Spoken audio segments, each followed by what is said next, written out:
beginning of the episode. This is what the beginning sounds like right here, folks. One day early. It feels different. It feels different being early. On a Wednesday. Does it feel different recording on a Wednesday to you? I think this is the first time in 140 episodes now that we've ever recorded on a Wednesday. Somebody needs to fact check us. I think we're working now this time. We are. We are live. We are live. If you're listening to the podcast, we do this bad boy live on Facebook, YouTube, and Twitch. Twitch is a thing too. People. But we are a day early. I'm going camping over the holiday weekend. Camping? Down in to Missouri, the Northwoods? Down. Well, that's funny because we had this conversation. No, I'm going to Branson, Missouri. I feel like that's going to be hot. Really hot. Yeah, it probably is going to be extremely Are you bringing an air conditioner? Yes, I'm bringing a camper. So you're just going to sit in the camper the whole time? Uh-huh. I'm never leaving. Yeah, just hang out there around the table. That's right. While everyone else has fun outside playing water games. That's fine. They can partake in their water games all they want. As we learned last week, I'm not very fond of the water. No, you aren't fond of the water or the heat. So I think staying inside for you is the right course of action. Plus, you tend to burn, so. I don't burn too bad. I'm not a burner too bad. You really don't. I wouldn't call you pale, but you're fair complected normally. But I don't think I've ever seen you with a sunburn. Yeah, I don't really get very sunburned. I do use a lot of sunscreen though. Oh, you are a heavy sunscreener. Well, not on my normal skin. I never wear it on my face, arms, or legs. The part that gets in the sun all the time. Right. Yeah, that makes sense. But anyway, yeah, we'll see how it goes. Just on your inner thighs and groin area. Yeah, my sanctum sanctorum. Is that what it's called? Your sanctum sanctorum needs to be, covered, gooped screened. Up with the gop. Yeah. Goop the gop on my goobly gop. This week, guys, we got a fun one. We're doing top 10 sports movies. We haven't done a top 10 in a while. We haven't, and we're doing sports because we know everything about sports. It's football season. It's fantasy football season. Drafting. Been drafting like crazy. I have 2 drafts the same day, 1 hour apart. I had 2 drafts, one on Sunday and one last night. Mine aren't until Monday. In my 2 leagues. And so we thought we'd honor the season drafting. I've been drafting fantasy football. That scared me. By doing a top 10 sports movie. So it's pretty exciting. Before we get any further, I want to mention you can support the show by going to patreon.com/snarfcomics. And on there you can pledge as little as $1 or maybe $5 a month or more to help us with the show. And in return, you get some cool bonus prizes. So check out patreon.com/snarfcomics.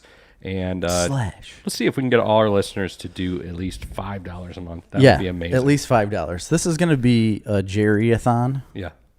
This whole episode, just a Jerry-a-thon. Call in, pledge what you can.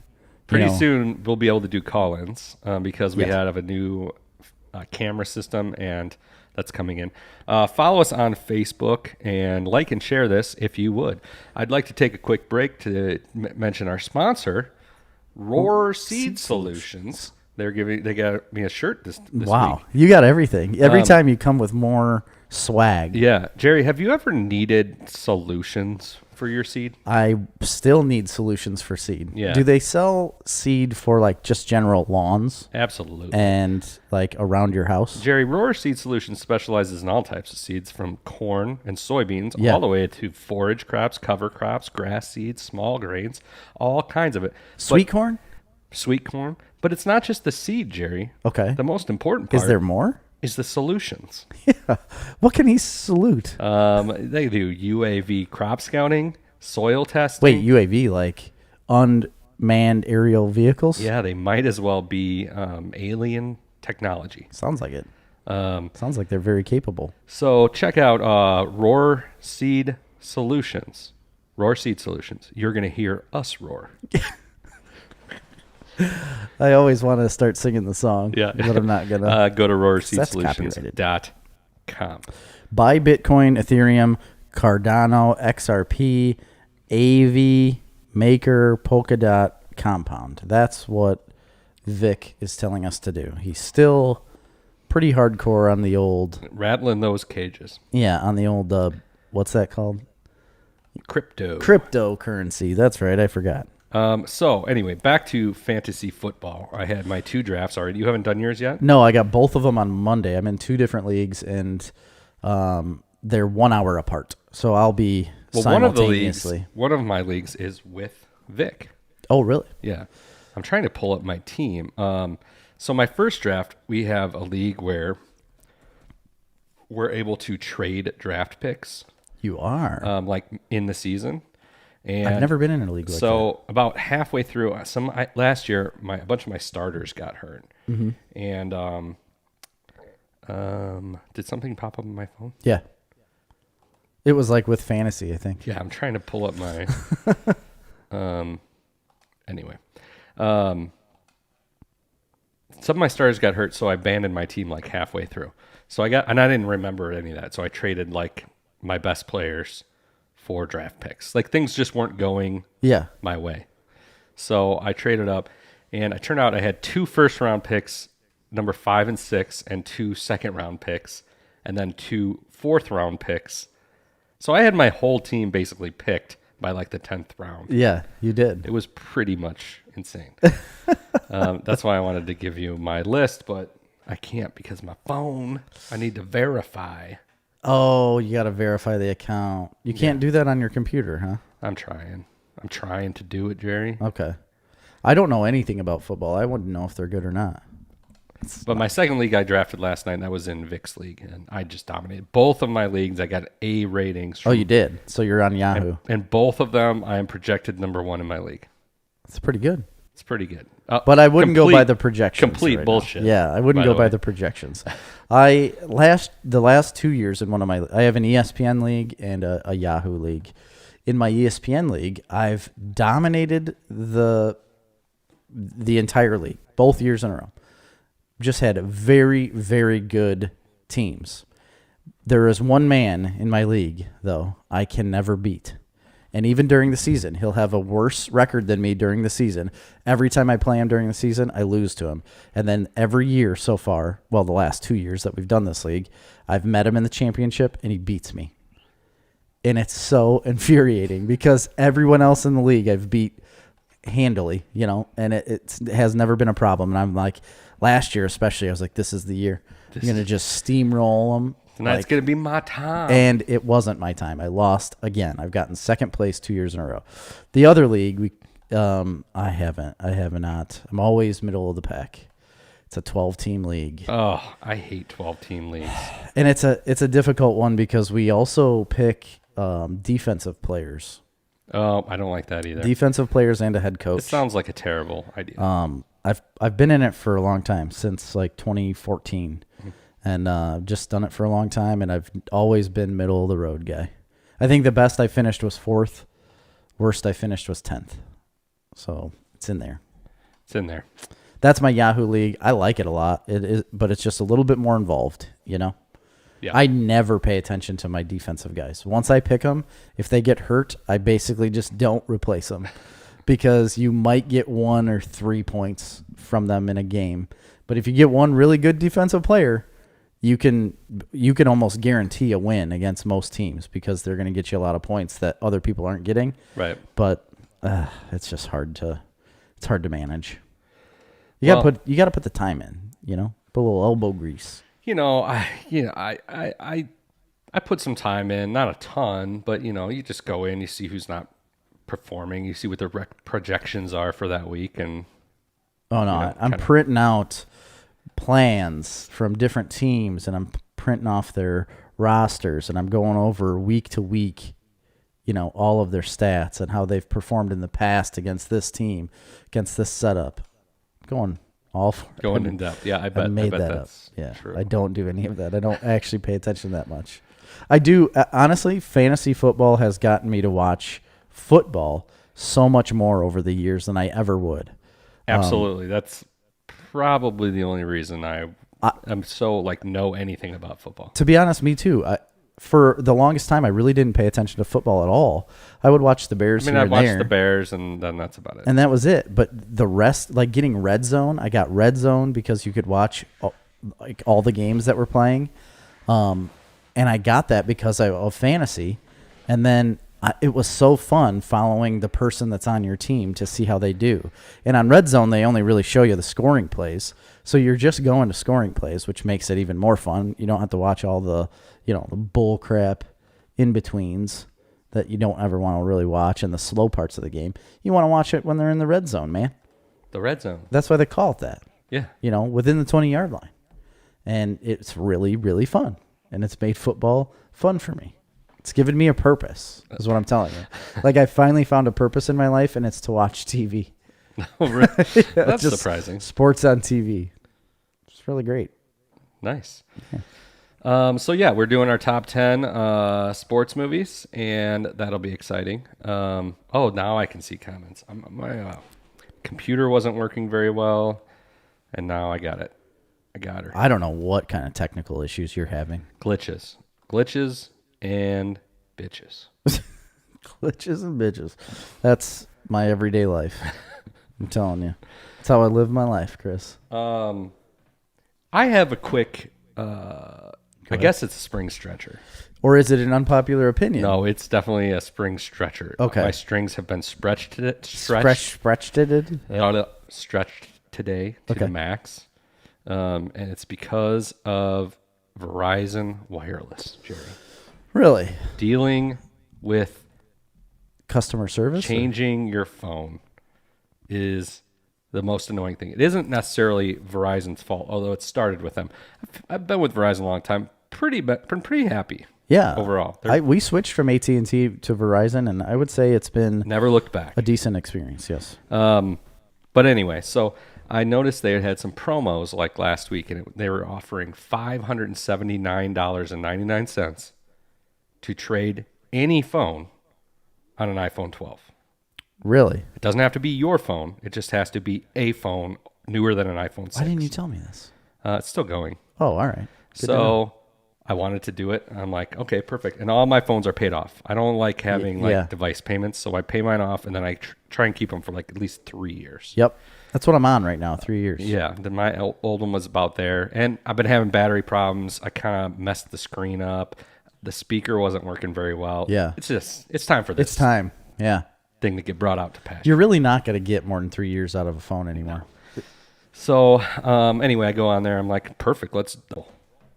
And I do everything. I go through the cart with my phone. Say you want to do an upgrade and then trade in any device. Yeah. And one of the phones on our plan is an old iPhone 7. I'm like, I'll trade in that that one. iPhone 7. Let's do that. Yeah.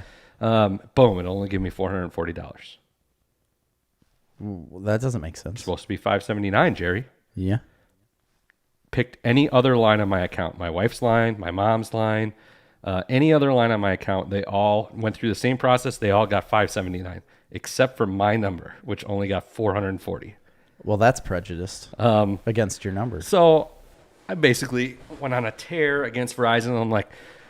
I'm like, what happened is in my account, it says that I have an iPhone 5S, which I don't. I had an iPhone XR. Yeah. And that promotion doesn't qualify for a 5S, so it didn't give me the promotional offer. Oh, so I go so it's not every phone.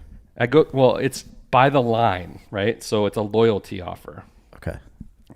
So I'm like, okay, I'll go to tech support. Obviously, there's a glitch. Let's fix it. Put it as an iPhone XR. That's what it is. I go through that whole process. They're like, yeah, check it next week, and I bet it'll pop up then. No, it doesn't pop up. You waited a whole week.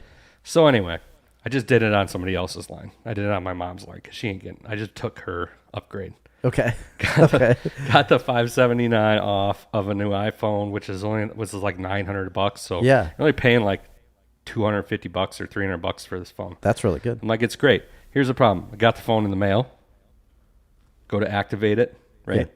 I have to activate it to my mom's number. Yes, all right. You do. So I activate it to my mom's number and kick her old phone off, and then I have to call Verizon, and I have to have them swap my number and her number on those devices. Oh, boy. So I got to take the phone that I just activated on her number and activate it on my number, and then activate her number back on her old phone. So I'm doing all that, and I got it all done. I'm like, I'm feeling pretty good. Yeah. Back up my phone. set up the new iPhone. Now I just got to restore the backup to the new phone. New phone is on an older Apple software. So now I got to do a software upgrade. Okay. Well, you always have to. So I do that. It takes like 3 hours. Yes. Get it, finally, boom, doesn't work. What do you mean? It didn't work. And then I had to re-download the software again, which took another 3 hours. Didn't work again. Oh my gosh. So this has been going on since like 11 o'clock this morning, and I finally got it working like a half an hour before we got here. Holy crap. So what was the deal with the software? I don't understand. I kept downloading it, and then at the last minute, it would like abort, and then I'd have to start all over downloading it again. Wow. And then I had to restore the phone, which took another hour because there was 200 gigabytes worth of crap on it. So much stuff, yeah. But I got it. I got it figured out. Here's my issue. I did this with all of the lines.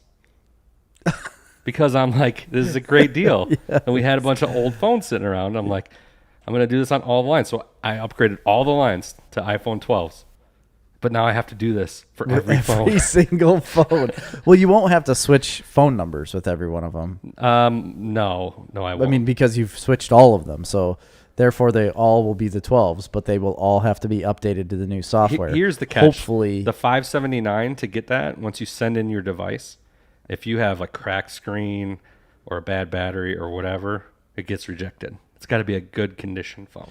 Mine's in pretty good condition. I've got a screen protector on there. It looks like there's a crack on my screen, but there's not. It's just the protector. So usually, I should be in good shape. They'll give you $440 off for a damaged phone, though. I mean, I would take it. I'll take any money that they give me. That's off a lot of money off. Yeah, it is. That is a lot of money. And I don't play for the Pro, the Pro Max. I don't do any of that stuff. I just get the. You know, I haven't paid attention to iPhones in a long time. So there's a 12 Pro. There's a 12 Pro, okay, which has 3 cameras on the back. I don't need 3 cameras. No. And then there's the iPhone 12 Pro Max. It's got 9 cameras. It's just a bigger phone. It's like, I like the bigger phone. I used to have. Oh, I can't do that. I think it was a 7 Plus. Yeah, that's what Amy had too. And I like the bigger phone, but I didn't go for it. It was the 6. She had a 6 Plus. I can never do that because of my small hands. I got circus hands. Grandma, my strong. So anyway, all of that stretches my springs. Any of the process of upgrading, changing your phone, and then like having to back it up and then restore it to another phone, but they're never on the same software. The whole process is just obnoxious to me. It sounds obnoxious. And I'm like a very tech savvy person. Yeah. I can't even imagine how like people that don't know anything about technology. They go to the store. They must. They have That's to what I'm go going to say. store. Like they just have to go to the store. Why didn't you go to the store? It's so much quicker. Is it? I don't know. Oh, yeah. I don't go to the store. That's what we did to switch over from AT&T to Verizon when we got these phones. And I went to the store, told him, what we wanted to do, and he immediately brought the phones out, switched everything over, and it was super fast. I mean, we were in and out. I mean, it took an hour at the store, but that's just because of the physical process of getting the phones on and switching it over from AT&T to Verizon. Then we went back home and I, restored them from the computer. Yeah, the process of like activating and changing the numbers didn't take very long. Yeah. It's just the restoring and updating software and yes. And that'll have to happen the rest of your life. Whenever you get a new phone, that's going to have to happen. I guarantee you. Well, luckily it doesn't happen very often. How come you didn't go to Android? Just because, man, everybody else has got iPhones. iMessage is awesome. First off, there's no real replacement. When I used to have an Android phone, it was super annoying to not have iMessage. You've always been a huge Android supporter and saying you love Android. It's been a long time since I've had an Android phone. I'll never let you forget I had a Motorola Droid. Is that what it was? Yeah. Holy cow, that was a long time ago. Yeah. I do like those Galaxy S20s. Those are nice phones. I remember sitting at Honest Abe's. Might have even been Southside at the time. I don't know. It was a long time ago, and we were sitting there, and we were having a big argument about iPhones and Androids, and you were just always the Android guy. Yeah. And next thing I know, you came back. Next time I saw you, and you had an iPhone. Well, here's the deal. And it was only going to be for a short time. I was single, probably. Yeah. If you have a group of phones, You got to have them all, one or the other. And then my You kids do. have iPads, so I got the whole family thing set up, Yep. family sharing. I know. So you got to have, they all got to be the same. You got to be in one thing. That's what I've always thought. Like I could never change because I know you guys use Google Calendar a lot, but the Apple Calendar syncs to all of our stuff. I don't use any of the Apple crap. Oh, I like it. I Their use calendar's Google great. everything. If I could, I'd get a Google phone. That's what I want. Why can't you? Because, like I said, I want all of our devices to sync. You know what I mean? And our iPads and the family sharing. So now and all you that got to crap. get everybody Google stuff. I'm not doing that. You just did it. Like you just went through the process for Apple. Yeah, that's Just- why. just to keep the I'm same- not doing it. My kids want iPads. Oh, well, just get them a Google Pad. It's not going to work out. What does Google have a tablet? Oh, I'm sure they do. Yeah. Yeah, I know. I mean, shoot, their Chromebooks are basically a tablet because the boys have 2 Chromebooks. I do not understand Chromebooks. They just I drive don't- me crazy. I I don't don't understand understand the either. point of them. Boys love 'em. them. Why does anybody want a Chromebook? Makes no sense to me. Well, we got them for the boys because they use them in school. Yeah. And so I just wanted to keep it like uniform when we thought they were going to be, But why not just get a E-learning. laptop? They're not that much more money for a laptop versus a but what's the Chromebook. difference? Because they're learning on a Chromebook. But it's And the all only the stuff. difference between a Chromebook and a laptop is Chromebooks they only exist online. Yeah. They have no hard drives. They have none of that stuff. Yeah. They have no operating system. It's like a tablet. I guess it's like a tablet, but a tablet you can still use offline. You can download programs to it. A Chromebook you can only use basically cloud-based programs. How do you can download things on a Chromebook? I don't know. I don't have one. Oh, yeah. Okay. It's like a tablet, Okay. just with a keyboard. Okay. That's basically all it is. And the boys love it. They use them all the time, but I don't know where that was going. No, I don't know either. Anyway, that was my spring stretcher. We can move on. I don't think anybody's interested. So in is that. Verizon the spring stretcher or just the process itself? Just the whole thing about moving your phones and Yeah. transferring stuff, and To be honest, I think it was just the quantity that you were doing at one time. and You've only got through one. So I got this iPhone 12 now. Yeah, the 1-2. There's no difference between my old phone and this phone. I can't see a reason. I mean, other than this one, I knew it was failing. Yeah, I don't like that. I don't like that It's at all. actually a hair smaller, which is kind of annoying. Ooh, I like that. It's a lot lighter. It's very snappy. Aerospace technology, I believe. It's very snappy, but other than that, I mean, It's space grade aluminum. it's got 5G now. Now I got 5G. Really? Yeah. So you're the problem. So I caused You COVID. caused COVID with that. And a plethora of cancers. Yeah, so I got 5G, but I don't have it here because we don't have 5G because we live in Mazan. You can get it by the lock. Like if you're Yeah. standing like right at the lock chamber, like right at it and hold your phone over the water. How much faster is it? I don't know. My phone doesn't get it. I've got a 10 Well, I'm in the 5G or world. XR, whatever it is. That's what I had, an XR. Yeah, they don't get 5G. Mine has never been right since 2 things happened. First thing, you know how the buddy Got seat in the combine hit in the flips head up? as a kid. You know how the buddy seat in the combine flips up? Yes. Can flip up? Uh-huh. Well, I did that, and it got caught in the hinge, and a piece of metal pushed right in the middle of the screen. Oh, And really? it like bended the phone, but it didn't break the screen or anything. But there's like a little dead spot In the middle of the in the middle. But yeah, the screen? You can only tell when it's black. When it's colored, I was going can't to say, tell. I've looked at it colored many times and I've never noticed it. and then something happened with the speaker once. I got the speaker wet or something, and it wasn't. It didn't. They work. say that's generally frowned upon for electronics. I gotcha. It's supposed to be water resistant, but whatever. Hmm. So it stopped working. So I downloaded this app called Speaker Cleaner, and I'm like, this is a joke, right? This isn't gonna work. Yes. What it does is it shoots a high frequency noise out the speakers, so high that you can't even hear it. Okay. You're not supposed to do it around dogs. Oh. How do you know what really happened? I don't know, but it worked.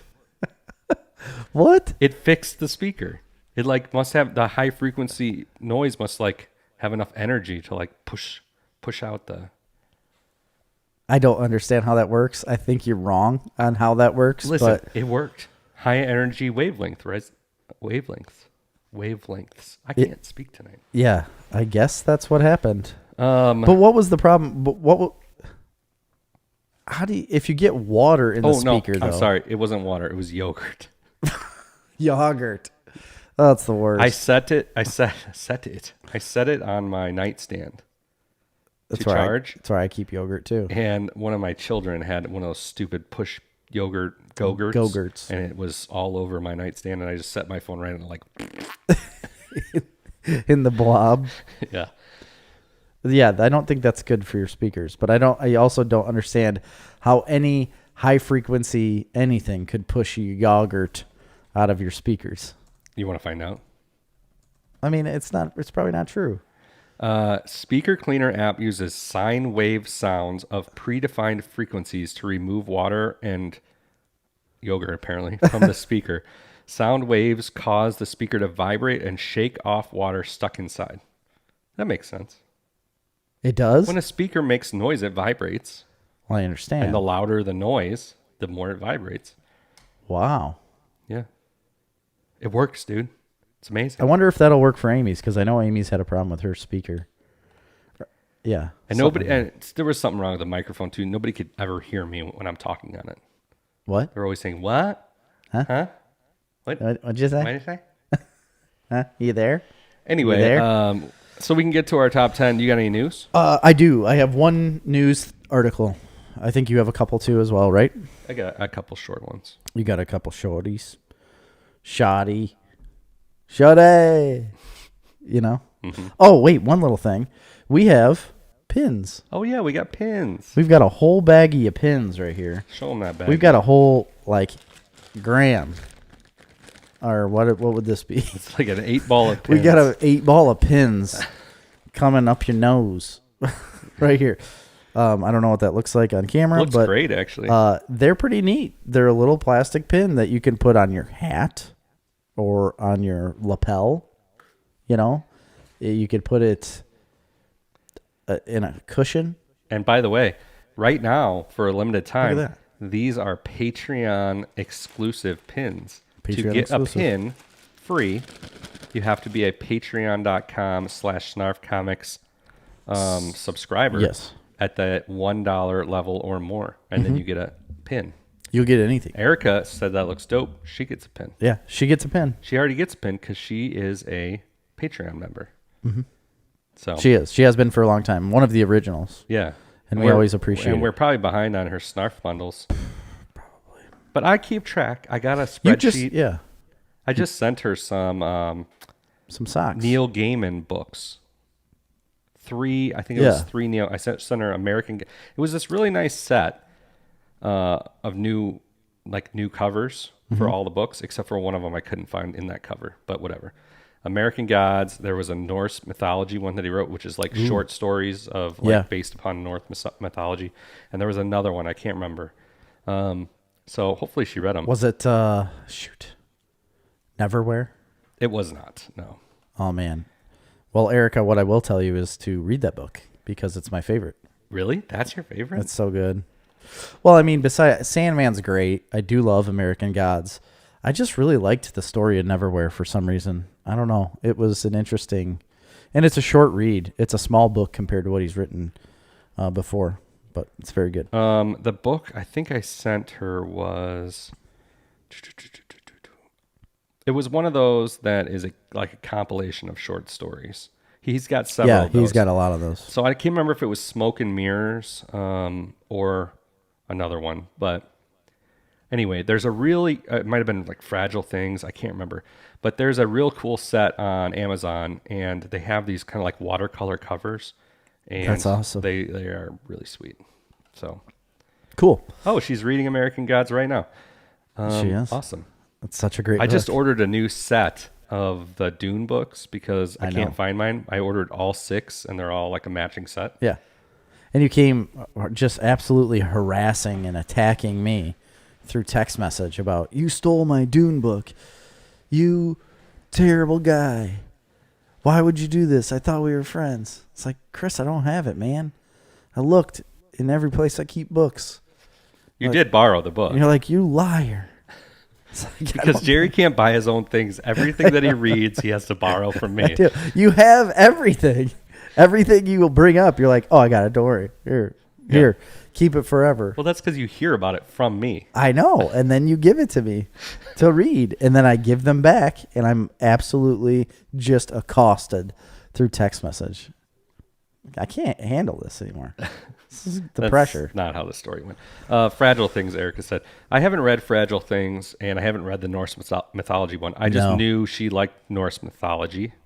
Or because we know things about people. So I figured she'd be into and that. we personalize all of these care packages for the person. Yeah. But American Gods is one of my favorite books of all time. Don't poison yourself with the TV show. It's not as good. Negatory Pigpen. The last season was really good. I enjoyed of the TV show. I will admit that. And the first season was pretty enjoyable. But overall, it's not really. Lesser than. Yeah, it's lesser than. Nolan said, just slap a kilo of those pins under the driver's seat of my car next to the Colombian Bam Bam, and I'll get it across the border for you.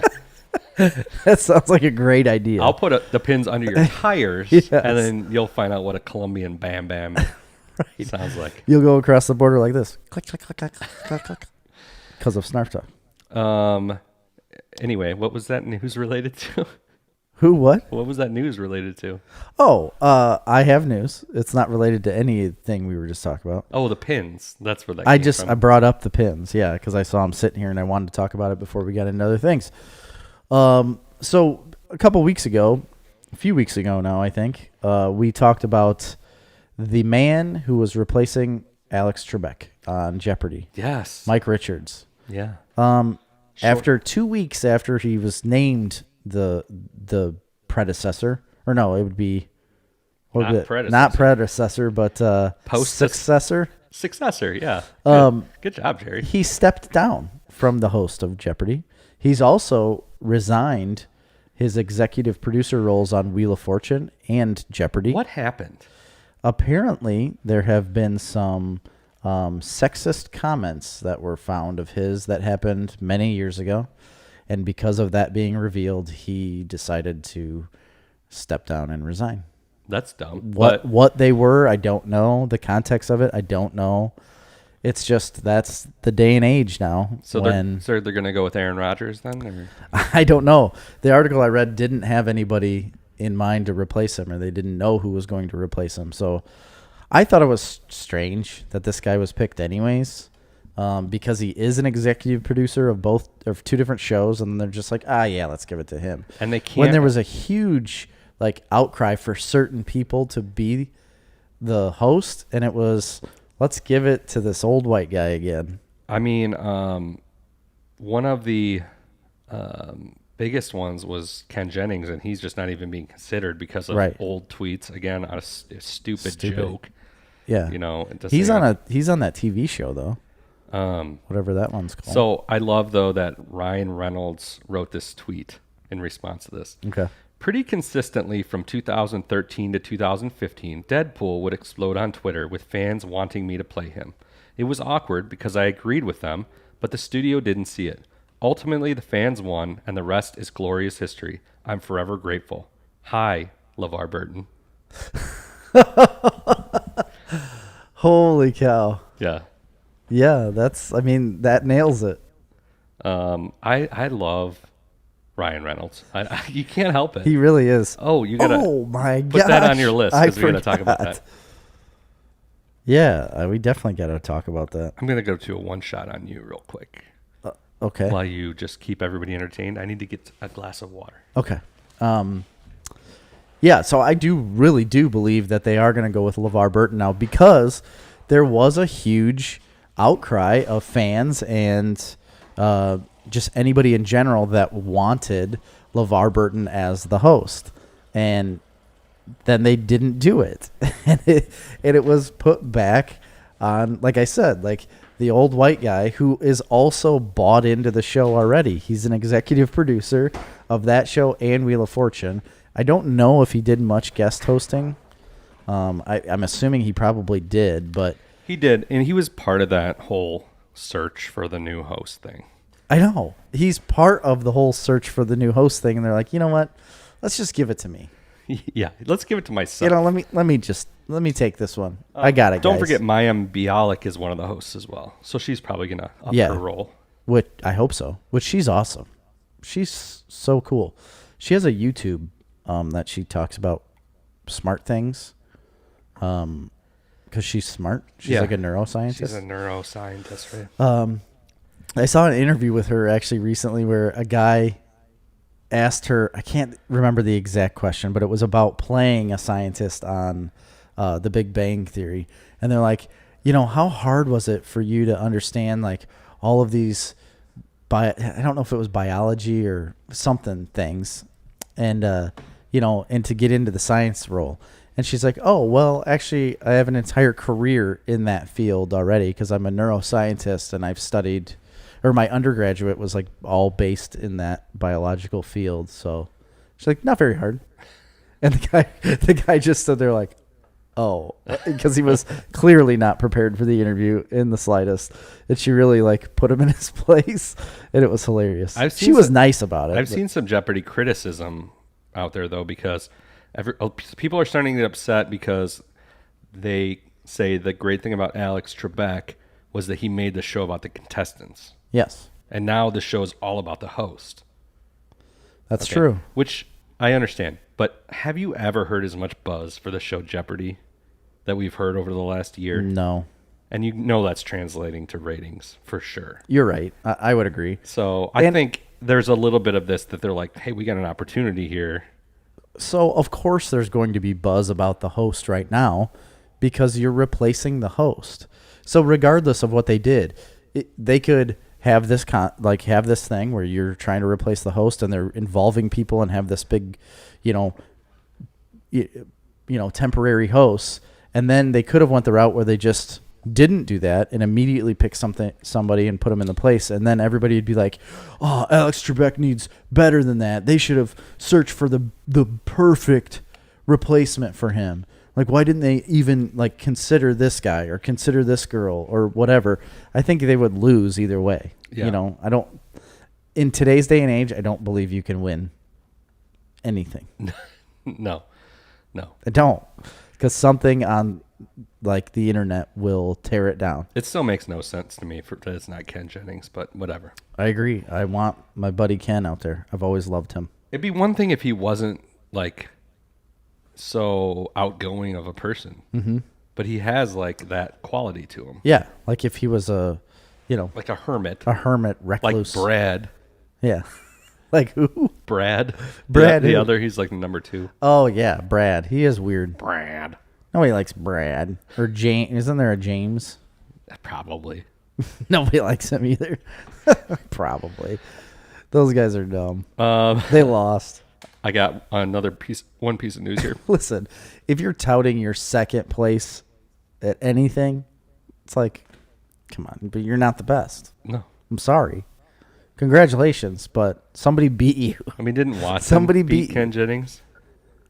Did it?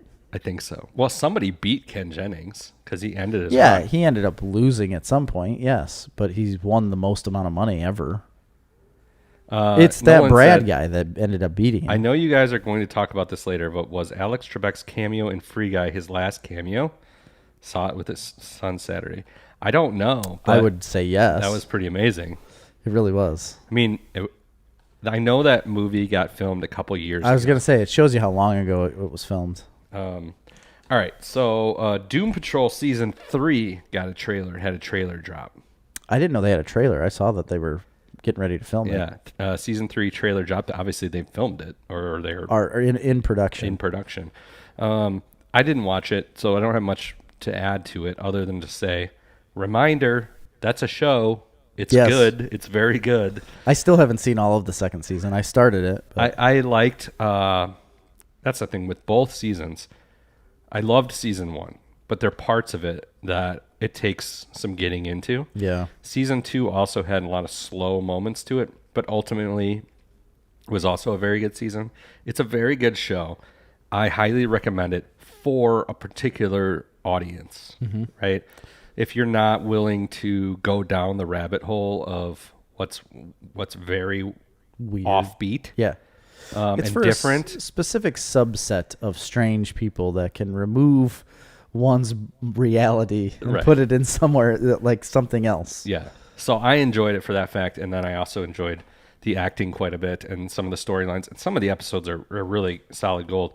But if you like things that are strange and different, I think it's something I feel like Amy would love this show then because she married me. I don't think Amy would like that show. I'm kind of strange and different. All right, so that was just an opportunity to mention that. Number 2 news I got is James Gunn made a little bit of an announcement about the Suicide Squad. I like that guy. And? I don't know. So, spoilers, at the end of Suicide Squad, it is revealed that one of the characters didn't die, Yeah. right? The Weasel dude? Yeah. Okay. There's another character that survived the melee of the beach. It's not a melee, I guess. It was like a setup. It was like a firestorm. Yeah. There was another survivor of that. Okay. Who do you think? I think it was who played the guy with the arms that detached? Nathan Fillion played Nathan Fillion. TDK, the detachable kid. That guy. He survived. I'm right? Yes. Yes, I knew it because he's a big name and you didn't really see his body get shot. It was just his arms. It's confirmed by James Gunn himself. It's actually confirmed in the movie if you have the ability to pay attention. The evidence is right there staring us in the face. TDK's life signals in Waller's communication room show him still alive later on in the movie. Oh. Um, Well, that's what I mean because he was laying on the beach screaming. So With no arms. James Gunn tweeted, important to note, if you look at the life signals in the comms hub, TDK isn't dead. And Nathan Fillion replied, I noticed that very loudly when I saw this in the theater. Apologies again for the disturbance. Nathan Fillion, by the way, is one of my favorite actors. He's a hero. He's a hero of mine. He really is. He's an incredible human being. I think he's had a great career. He's had an unbelievable career. Not only has he been in one of my favorite shows ever, which Right. is Firefly. I've actually caught bits and pieces of The Rookie, too. I've heard it was really good. It's a pretty good show from what I've seen. I haven't seen a lot of it. I have never seen any of it, but I love him in, is it Dr. Horrible Sing-Along Blog? yes, he's in that. And wasn't he also in, not Bones? Was it Bones? He was not in Bones. That was David Boreanaz. He's also great. Wasn't he in another show, though? Like a long-running show? He's been in a lot of stuff. I'll look it I up. thought it was one main show that he was in, like Bones. That's probably... David Boreanaz. Why can't I picture him? I'm only picturing he's Nathan Fillion. Angel. From Angel. Buffy the Vampire. Yes. Yes, now I know. Dirk, better late than never. I don't know why, but I can't look it up, so you'll have to figure it out. Can't do I'm having anything. real problems with my computer. Nerds like me. What's that mean? I think that she's referring to when we were talking about Doom Patrol. All right. He was in Serenity, of course, which is the movie based off Firefly. The Rookie Castle is what you're thinking of. I'm thinking of Castle. That was also Yes. a pretty good show. That was a pretty good show. That is the one I'm thinking of. You got it. Castle, Firefly, Serenity, Slither. He was in that movie. Whatever that is. Yeah, he's been in a lot of stuff. He's a great actor. One of my favorites. So that's all the news I got. Do you got anything else? No, I don't. Not for news-wise. All right. Before we get into our top 10, why don't we do some what you're watching? Because I want to hear your thoughts on Free Guy. Yes. I reviewed it. Was it last week or the week before? You did. Last week. Was it? Pretty sure. Last week I 139. reviewed it. You can go back and listen. Just so you all remember, I couldn't wait till Jerry watched it because... No, it was 2 weeks ago. It was 138, episode 138. Because I couldn't watch it that weekend, and then we recorded and it was the next weekend, so it was 2 episodes ago. But yeah, I wasn't able to see it. Chris talked about it, and then finally I got to go see it. I took Grady and Grant, and then their friend Bryce. We all went and saw it. And so, backstory. The trailer, like I've said, has done an incredible disservice to this movie. And whoever cut the trailer, whoever they had make it, and whoever agreed that this was a good thing, should not get any of the royalties from this movie or get paid. Because I thought it looked absolutely awful. And Amy thought the same thing. She didn't go with us, but I think she would really enjoy this movie after seeing it. But she's like, that trailer just looks so bad. I don't think I'd want it. They leave out so much. You don't really get to know what is even going to happen in that movie. They just show you that it's this game world that has no meaning. There's like literally no meaning. You get to see like the opening scene in the trailer, and then that's it. So you get nothing out of that besides the action and the craziness. So I didn't want to go see it. Then I hear your opinion on it, and I hear that Cash really enjoyed it as well. And then Cash was constantly telling Grady about it. And so Grady was constantly hounding me about it. And then you got me excited. So I was like, okay, yeah, definitely. We're going to go see it. So we did. We went on a Saturday afternoon, went and saw the movie. And from the time the movie started until it ended, I think I had a huge smile on my face. It was one of the most fun experiences at the movies I've had in a long time. I mean, since we've started going back to the movies, this is probably the best movie I've seen since going back to the movies. Yeah, definitely. And so, yes, it's crazy that he lives in this other world. It's in the game world, you know, and you find out that he's a non-playable character in the game. But honestly, like the story, the written story that somebody created of this non-playable character being, and this is going to be spoilers. I'm sorry if I'm spoiling it for some of you, but I'm going to. This non-playable character actually coming to life and being this artificial intelligence, basically like in a simulation like we've talked about before, and becoming aware of everything around him and being able to make his own choices. Just watching that build up was awesome. And then, like you said, there's an outside story to this as well, where there's people playing the game and a girl playing the game that basically falls in love with this non-playable character. And so you have their love story, but the whole love story that you see in the game is really overarching to the love story outside of the game that you really haven't seen until the end. And I loved the line where the whole movie is goofy and there's different things happening and it's really fun and exciting. But when finally at the end, when Ryan Reynolds says, like, he's like, this entire time, he's like, I've been the love letter for this, you know, like was the love letter, and he understood it. Like, he understands the whole process of what happened outside of a world that he never knew existed until just recently. And it like blew me away. Yeah. I was like, oh my gosh. I think that writing was incredible. I really, really do. You've said it, but there is so much heart to it that you would never expect of a movie like this. Obviously, it's really fun. Taika Waititi is the bad guy. What's his name? I can't remember. Arnold, or it starts with an A or something, but he's like the owner of the company and he stole some technology. But the way he plays that character, it's obviously unlikable, but it's so good. I want to see him act like that all the time because it's like off-putting and hilarious at the same time. I agree. But so it was enjoyable for me as an adult because I understood the depth of it, really, and all of the funny jokes, like the deep, funny, like adult jokes that was in it. Right. But all of the boys were cracking up the whole time too.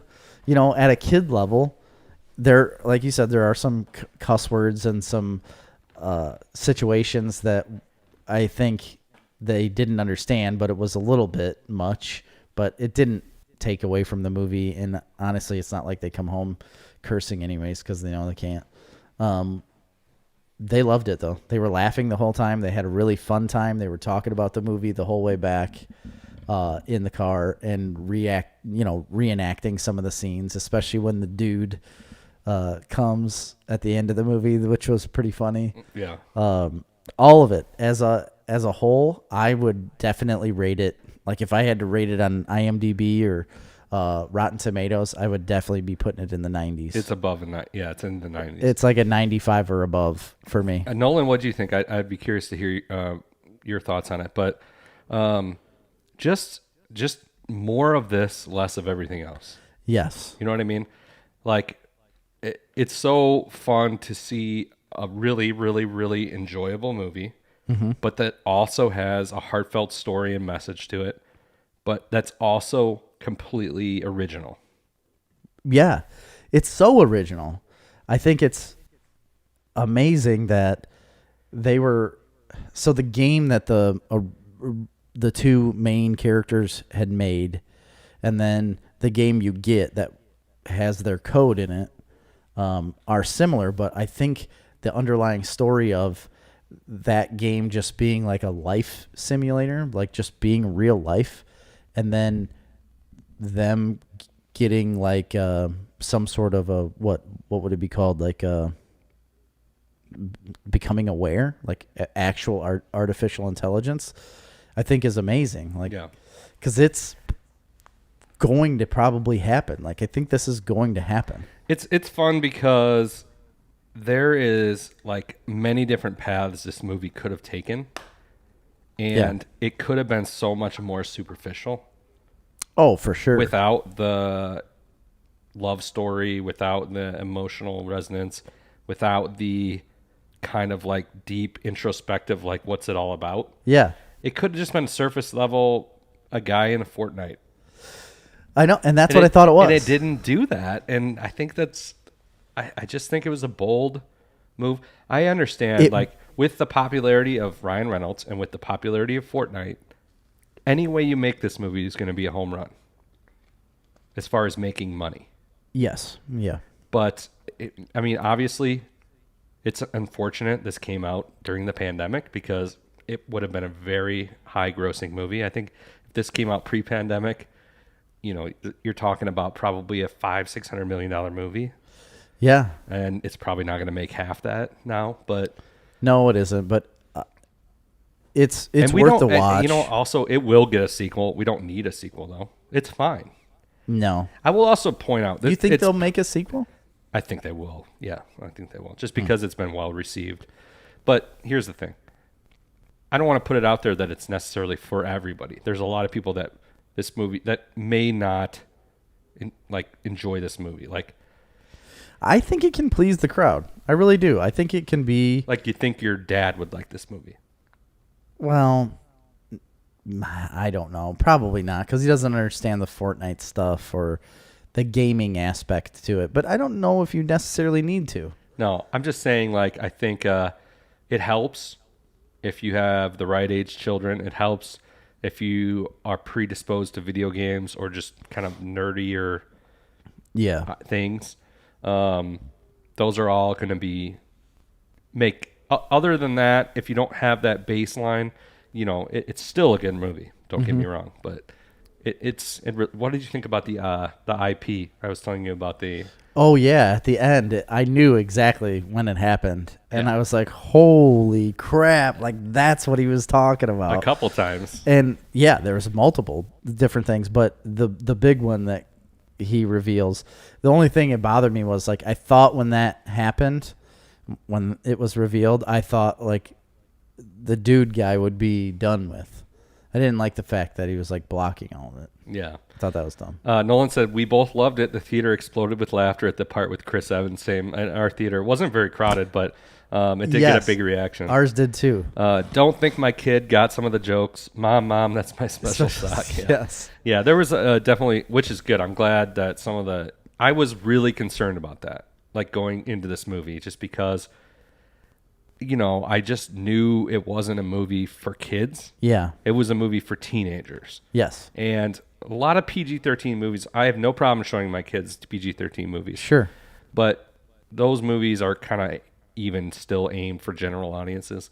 And this one's, I think, was probably more towards an older, It was. teenage. It ran the line of what I would want to show, Grant at least, but he didn't understand a lot of those jokes. But I will say, after watching it, I have no qualms about my 8-year-old going to it. No, Not at all. I mean, there's maybe 2 or 3 references that are a little iffy that are above his head. yeah, I agree that it was the same way with us. And I'm not, language isn't a, I mean, I hate to say it, but my kids hear that language out of my mouth all the time. Yeah. They understand not to say it, and they understand that I shouldn't be saying it. Right. So that's where we are in the language. The violence, is very, very video game, very light. Yeah, the violence is nothing. Yeah. I don't think, because they see that. I mean, they play Fortnite, so my biggest concern on movies with my kids is like sexual innuendo. Mm-hmm. Just because it's uncomfortable, and it is, and then it raises the question of like, what does that mean? Yeah. And I don't want to answer you. I'm not going to answer you, and you're just going to have to wonder for a while. Right. It's going to be awkward for us, and just don't repeat it when you go to school. Like, that's the biggest thing. So we got some more what you're watching. Do you want to wait and do it after the sports top 10? Yeah. Because we don't know how long it'll take. Right, and they're not anything that I think. Well, we need to waste time on. I got 2 new things, and the rest of them are things that we've already been kind of watching. Okay. Well, let's do the top 10, and then we'll get to them. All right. Top 10 sports movies. Jerry, it's been a while since we've done a top 10. We have not done a top 10 in quite some time, and I'm excited for this one. To be honest, I always get nervous before we do top 10s and to reveal picks. I do. I don't know why. I feel like this is where you're judged heavier than anything else. I'm going to be judged harshly on this because I think so. You know how we always do a top 10, and I'm always very careful about balancing like the importance of the movie, the quality of the movie, my opinion of the movie. I balance all these aspects. I don't. I always go with on gut this instinct. one, I went with what do I enjoy the most? What do I want to watch the most? Yeah, that's what I do. That's pretty much what I did in this top 10.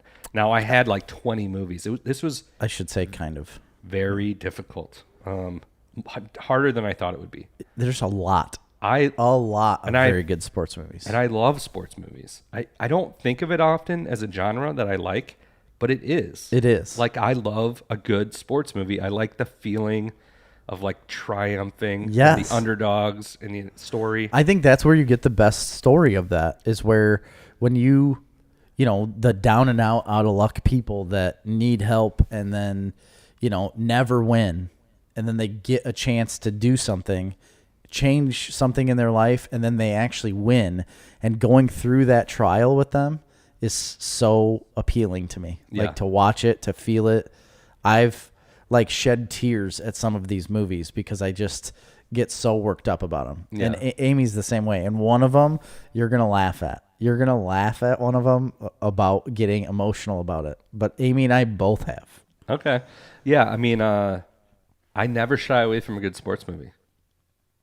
Yeah, no, I don't. There's either. Lots of genres of movies that I'm like, I just don't need to watch that right now. There's some of them I felt that way about and then went back and watched them. And I was like, oh, man, what a mistake.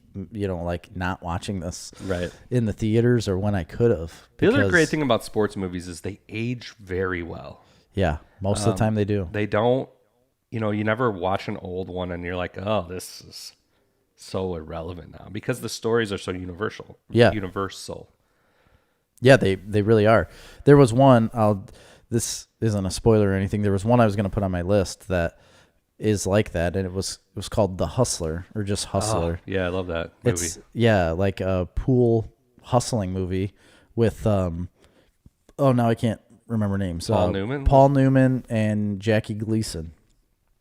Jackie Gleason played this guy Minnesota Fats, and he was like the ultimate billiards player, and then Paul Newman was the hustler that went around hustling people, and then he gets to play Minnesota Fats, and it's an awesome movie. My dad used to watch it all the time because he loves playing pool, and that's the only time I had watched it, but now I saw it on TV maybe a month ago and started watching parts of it, and it is very good. Boy, it's a shame that pool isn't like a thing anymore because I love playing pool. I love it too. I mean, it is still a thing. But I never do it. No, I mean, but it is still a thing. There's pool leagues all around here. Yeah, but I feel like it's lost its popularity. Yeah, I guess so. All right, well, let's get started. We'll start right at number 10. Number 10. I forgot. I like to pull up the movie before I speak of it. Oh, yeah, I forgot my computer doesn't work. Dirk says dodgeball. You can dodge a wrench, you can dodge a ball. Yeah. Duck, dip, dodge, dive, dodge, I believe, is how that goes. All right, my number 10 is, again, like I said, people aren't going to like my list because I left off a lot of classic movies, which I like, but these are just ones that like I prefer if I'm going to pick a movie to watch. Yeah. These are ones that I would go back to. And this one's a 2006 movie starring Mark Wahlberg. Oh, yeah? And it's called Invincible. Invincible. Okay. Is that a boxing movie? No. It's a football movie, and it's about the Eagles. And they have open tryouts, and Mark Wahlberg's... Oh, my gosh. Yeah. I should have put this on my list. It's not on my list. I love this movie because I love Greg Kinnear. He's in it, and he's one of my favorite actors. Yes. And like I said, it's, again, first off, the time frame. It's like set in the 70s. Yes. And they do a great job of it, and I like it a lot how they do that. It's a true story. Yep. And it's about the Eagles that have open casting to anybody in the city of Philadelphia wants to come try out. Yeah.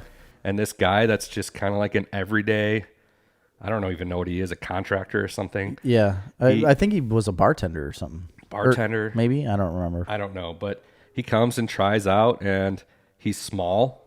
Mm-hmm. And it doesn't make any sense that he's going to be able to do it, but he does it. And he gets on the team, and I think he was a returner, right? A kick returner? Yes, a kick return. Ran back some touchdowns. I think he played for several seasons. It's based on a true story, which is always bonus points for me. Yep. And yeah, it's just a movie I absolutely love. I completely agree with you. I do love that movie. I remember sitting down and watching it. It was like on TV. I'd never even really heard about it before. And then Amy and I sat down and watched the whole thing. Love it. I should have put that on my list. I can't now, but... Oh, Nolan said, I wonder if that's why they cast Paul Newman as the pool hustler in Color of Money. Yes, I believe Color of the Money was a unofficial or official sequel to the movie The Hustler. Really? Yes. I didn't know that. With Tom Cruise. Yeah. Yeah. I didn't know that at all. That makes sense. Yep. So that is my number 10 is Invincible. I believe that's a Disney movie as well. It is, yes. Mine was a big movie at the time. It won 4 Oscars, and I believe it might have got Best Picture that year. $1 Million Baby? $1 Million Baby. I have it as number 10 because it's not one of my favorites, but I remember loving the movie when I watched it. It took me years to go and watch this movie. I agree. It's the same for me. It took me so long to go and watch this. Amy had seen it and was constantly telling me to watch it. So I finally sat down and watched it. I thought it was kind of boring in the beginning, but then towards the end, and then the whole ending portion, Clint Eastwood is absolutely amazing. Morgan Freeman's really good. What's her name? Hilary Swank? Yeah, Hilary Swank. She's incredible. I think the acting, the story is all very good. And then it's all about that ending. Oh, the ending is heartbreaking. It is. You go through the gamut in this movie. Is that a true story too? I don't know. I don't think so. I don't think it is. I think it's just a very well-written story. Yeah. I think it was written and directed by Clint Eastwood, right? Yes, it was. I loved it. I thought it was really great, and I had to put it on my list. I struggled. I wasn't going to. At the end of the day, I think it needed to be on this list because I do believe it is a top 10 movie. Sweet. All right, my number 9. Okay, so I got to preface this. Okay. It's borderline of what you consider a sports movie. Okay. I understand that people will be angry that this bumped off more legitimate sports movies, but it is a sports movie. On another list, I believe it might have been my number 1 comedy movie of all time. Happy Gilmore. No, It is Caddyshack. Oh, Caddyshack. I knew it'd be a golf one. Yeah. I obviously adore the movie Caddyshack. It's one of the most quotable movies of all time. Listen, it's based around the movie's based around a sport, which is golf. Yes. It's a sports movie. I think it, yeah. I mean, if you look at other lists, it's on the list for sports movies. Yeah. So I consider it to be that. And, I can't, you got to give credit where it's due to one of the funniest movies ever made. And it happens to be about sports. Yeah. So I got to give it to Caddyshack. About a sport. I like it. I thought about putting it on my list and I didn't end up doing it. My number 9 is kind of an obscure film that I don't think a lot of people watch. This is also a Disney produced movie, and it's called The Greatest Game Ever Played. Sounds familiar. It's about golf, and it's with Shia LaBeouf. When he was young. I believe I remember this movie. I don't think I've seen it. Early 2000s, he plays this kid named, it's Francis Umet, something like that. And this is it is a true story. It's based on a true story, but this really happened. So he was basically a caddy for all of these players and then ends up starting to play the game. And he tries out for the U.S. Open and obviously ends up making the field, but it's frowned upon. Caddies don't get to play this game, and he comes from a lesser, like, poor family, and his dad even said, like, we don't get to do these type of things. Like, they're given everything and we have to work for our stuff. We don't get to do that. And then he comes back with, yeah, I'm working to do this and I'm going to do this. And he does end up getting into the U.S. Open. He was 20 years old at the time. He brought this little kid, like this little 9-year-old kid with him to be his caddy. He didn't even know who he was. The kid ran up to him on the day of the U.S. Open and he just gave him his clubs. And they went around and played all 3 rounds of golf. And he, spoilers, ends up winning the U.S. Open. And that's true. He really did. In 1913, a 20-year-old kid won the U.S. Open against these great golfers at the time. And it kind of set a precedence where the U.S. was good at golf. And because it was a huge British sport, and it was always over in England that they played this game and they were looked at as the elite golfers. And then this 20-year-old American came in and beat all of these professional people the first time he ever played a professional match. And it's fun. I like it. I love golf movies. I think they're really fun. And this is one of those ones where you watch it throughout and you're like, oh, like at the time that I watched it, I didn't realize it was a true story. And you're just like hoping the outcome is what you want it to be. And It is. And it's fun. Nice. It's good. I will check that out. My next one is my number 8, and that is a 2009, another football movie. I love football movies. Okay. I'm a sucker for football movies. Also starring one of my favorite actresses, Sandra Bullock. Oh. And this is The Blind Side. You like it that much, huh? I love that movie. Amy loves this movie too, and I liked it. This one's always a tearjerker for me. It is. Also based on a true story of Michael Orr, who was actually legitimately a very good football player. Yeah. And this is, if you haven't seen it, you should see it. But it's a story of him, basically a young kid from nothing, no family, homeless, basically. Was it based in Georgia? I thought it was Texas. Texas. It might be Texas. It's got Tim McGraw in it and Sandra Bullock. And he basically gets adopted by this family and brought in as part of the family, and they get him playing football. And from there on, he goes on, becomes a very successful NFL player. Just a very, very good, heartwarming story about, family, really. Yeah, it really is. It's all about family. I know this film and the book that it was based on took some heat recently in these woke days of it being like a white savior story. I just think it's a little ridiculous because it's a true story. Yeah, it's a true story. This is really this guy's family. You know what I mean? Yeah. These are real people. Why tear down a good family that brought a kid in and adopted him and then raised him into what he is? Like, that's not bad. Right. And it wasn't them trying to be like, look at me. It was like, hey, this kid needs a lot of help and we can provide it for him. Right. And we love him. So it's just a really good movie. I agree. That's my number 8. But it's not in my top 10. Okay. I think we're going to be very different throughout this whole list. For and sure. It's cool. I like this. Normally we have a lot that are similar, but just at different rankings. This one, we haven't had one that's the same. My number 8 is one that came out right around my high school years, like coming into high school. It might have even been right before I got into high school, but we all watched it. Everybody loved it, and it was one that we watched all through high school as well. And that is a football movie called Remember the Titans. Remember the Titans. We've talked about this many times. We have, and I can't say that I've watched it recently, and I can't say that I will watch it recently. I haven't seen it in so long. It played in my house so many times in my childhood, in my teenage years, and at every one of my friends' houses. Like, we watched it all the time, and everybody loved it, and we quoted it all the time. And I just feel like it has to be on my list because it was so prevalent in my life. And an amazing performance from another one of my favorite actors of all time. Yeah. Denzel Washington. My boy Denzel. King Kong ain't got shit on me. Yeah, and plays that role perfectly. Yes. He's a great coach. It's just awesome.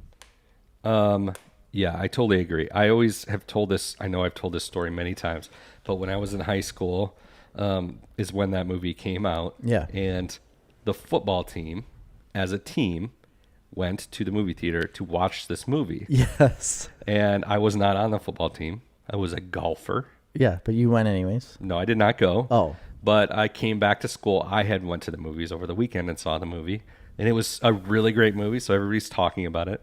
And I mentioned at the lunch table, I'm like, hey, man, I went and saw Remember the Titans, too. And, man, it was such a good movie. And one of my friends and one of the players on the football team was just got this befuddled look on his face. He's like, what are you talking about? I'm like, yeah, I went to see the movie. He goes, you can't see that movie. What do you mean I can't see that movie? That movie's only for football teams to see. Like, you have to be a part of a football team to see the movie. And he truly believed it. He truly believed it. Like, you have to go with a football team. That's the only way you can go to the theaters and see the movie. Kids are so dumb. I'm sorry. Nobody take offense to that. But really, how ridiculous. You have to be on a football team to go to the movie theater to watch a movie that's open to the public. So anyway, that was I'll never forget that story. That's hilarious. All right, we're at my number 7. This is just an ultimate classic movie in my book. It's one anytime. It's first of all, it's a movie that you all saw as a kid when you were way too young to be seeing this rated R movie. Oh yeah, but usually it was on TV, so they edited it out. Oh yeah, perfect. And this movie is Major League. Real quick, before we get into that movie, there are so many movies I saw as a kid that I should have never probably were all TV edited, so they were okay, that I thought were a certain way. And then I saw them later in life unedited and was like, whoa, wait a minute. Like, that's what's in this movie? And it changed my whole perspective on a lot of different movies. Yeah. Anyway, Major League. First of all, I love anything related to baseball movies. Yes. And it's a hilarious comedy. And, it's got an amazing cast. Charlie Sheen, obviously, is like kind of the star of it. Wesley Snipes is in it. Tom Berenger, Bob Uecker. I was just going to say Bob Uecker is a gem. But it's a super quotable movie that I haven't seen in too long. And there were several sequels.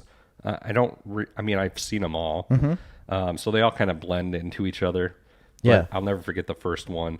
I still constantly, when I'm coaching baseball, am saying lines from this movie to the kids nonstop. And now they're all growing up thinking that it's a quote from Chris Harford. It's you said that.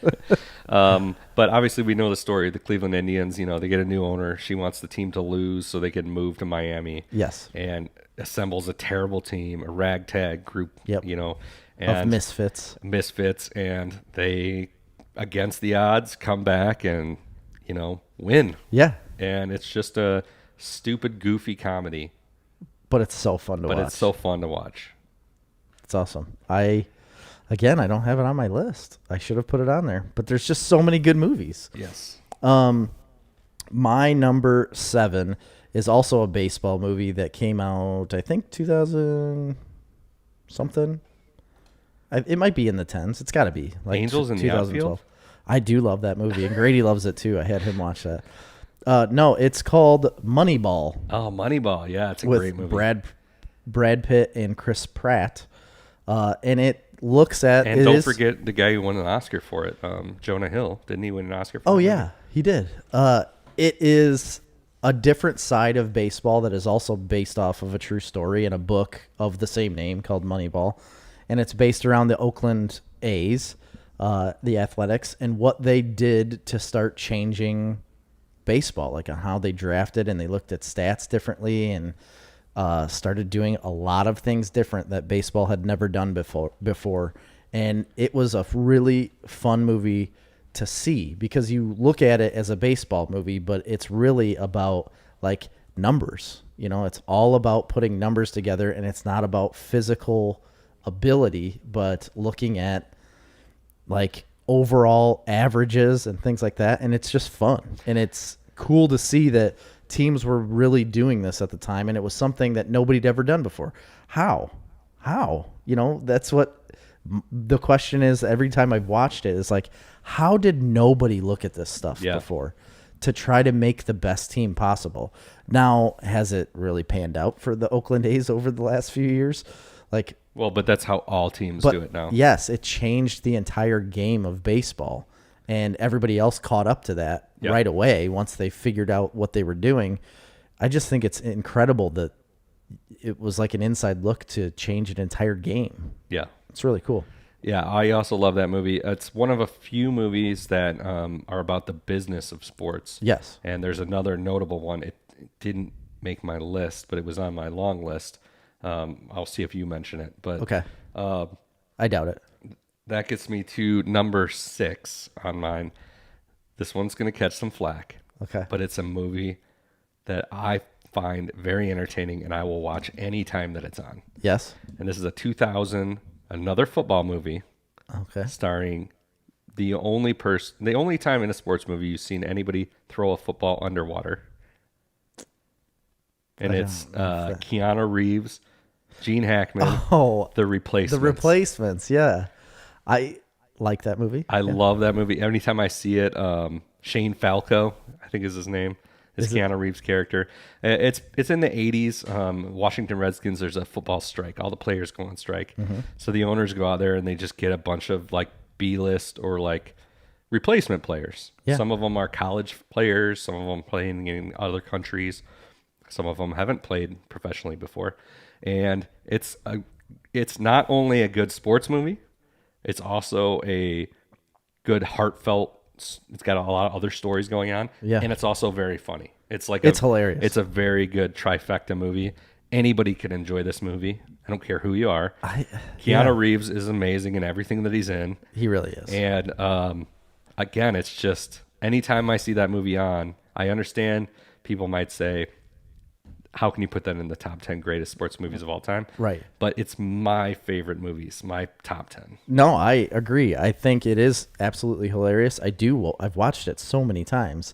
This is the thing, is that you don't realize how many sports movies you actually like until you dig into it and try to make a top 10. And that's another one that I glanced over and kind of forgot about just because there's so many good movies. Yeah. So what number are we on? 6, right? Yes. So 6. My number 6 is another baseball movie, and it's an older one with Kevin Costner called Bull Durham. Oh, yeah. Have you seen it? Yeah, we're going to talk about it later. Oh, okay. Sure. Yeah, I love it. Kevin Costner's the old catcher that has basically lived his baseball career in AAA, and then you get this young pitcher coming up, Tim Robbins. Who's the lady in it? Susan Sarandon. Susan Sarandon. One of her best performances, I think, of her career was in this movie. It's awesome. I'm not going to get too deep into it because obviously we're going to talk about it again, but I love it. I remember it being on TV all the time when I was a kid. Another movie that is not as much a sports movie as about what surrounds sports. Yes. Yes, You know, it's like surrounding their lives. I want to say the business of sports, but like the business of a team. Yes. You know, and what it takes. Like the process of being on a team And it's about everything about athletes, right? It's more about athletes than it is about actual footage of a game happening. the lives of the athletes. Yes. And I love it. That'll bring me to top 5. We're in top 5 country now. We are. This pick for me is part nostalgia, part mad respect for a genre or a string of movies that has created its own genre and subculture over many, many years. And that is The Karate Kid. Yeah. I never thought about that being a sports movie. I saw it on some of the lists, but On its own, the first Karate Kid movie is a spectacular movie. well, yes. It's like, I've seen that probably 150 times. yeah, it's anytime you watch it too, it's great. You know, like the cast is great, the story's great, the action's great. And another thing that's not so much about the sport as it is about, you know, the idea of martial arts and how it can affect your life. So I don't know if that's enough right there on its own, just to propel that movie up that high. But all the sequels I enjoyed a lot, you know, as a kid. Some of them aren't as good. I get that. But then they come out with the new Karate Kid with Jaden Smith. I understand a lot of people didn't like it. I thought it was a great movie. Yeah. So as far as remakes go, we liked it. I think they did a great job on it. That's a great movie. And then they come out with Cobra Kai, a phenomenal series. Really a really, really good series. I understand it's a little teeny drama times, but that's, you love teen drama, so. But I will tell you, so I'm kind of judging it as a whole, but also the best of it is the first movie. Mm-hmm. And it's timeless, and it's a classic, and, you know, who doesn't love watching the end of that movie? You know, the final fights against Johnny Lawrence. Yeah, sweep the leg. Yeah. So the Karate Kid, that's my number 5. Okay. This is my pick that I think people will laugh at me about because of how emotional Amy and I have been over this movie and how much we love it. And it's different, but it's about horse racing, and it's about one specific horse called Secretariat. Yes. And not Seabiscuit. Not Seabiscuit. This is about Secretariat, and I didn't see this movie on any of their lists, which is fine. Maybe people don't consider it a sports movie, but it is. I mean, it's about horse racing. It's about a specific horse, and it's about a woman that is running or she owns the horse, and her dad did, and then she starts taking over the business because her dad's sick, and she takes over the horse business that they have, and they're training this horse, and they immediately realize like there is something special about this horse because everything that he does is just better than anything that they've ever seen before. And then it's about like the relationship the trainer and the jockey have with the horse. And then, you know, obviously there's some trials because Secretariat gets injured. It has like a mouth problem.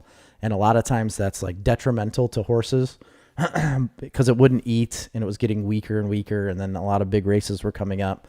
They end up getting that fixed. And then watching like the jockey with the horse and the connection he has with it, and then going through all of the races, and you think like they're down and out, but then they come out in these races and it just absolutely dominates the field to the point where it gets me so worked up watching this horse run around the track and beat everybody else. And I know that wasn't real then, but it happened in real life. And then it got me into this rabbit hole of going into YouTube and watching races that this horse was in. And it is unbelievable. What that horse did will probably never be beat. We'll probably never see a horse do what that one did. And, you know, all of the people that were behind it. And gosh, Amy and I literally get so worked up. Still, I've seen it so many times. But the end races, when it wins the Triple Crown, you know, and you just see how it does and the amount that it wins by, unbelievable. Then finding out like later how Secretariat had its heart was like twice the size of a normal horse's heart, and its lung capacity was more. It just was like an anomaly in the world of horse racing, and it's unbelievable. Nice. It's such a fun movie. You can watch it with your kids. I've never seen it. Oh man, you need to. Yeah. It's so good. I love it so much. That's why it's my top 5. All right. So my number 4. What is my number 4? My number 4. Oh, here's another genre of sports movies that I love. And there's a million of them, and they're all some of my favorites, and that's hockey movies. Oh, okay. But I really only had room to put one hockey movie. Yeah. It was a tough choice, but I picked Goon. Miracle. Yeah, I love Goon.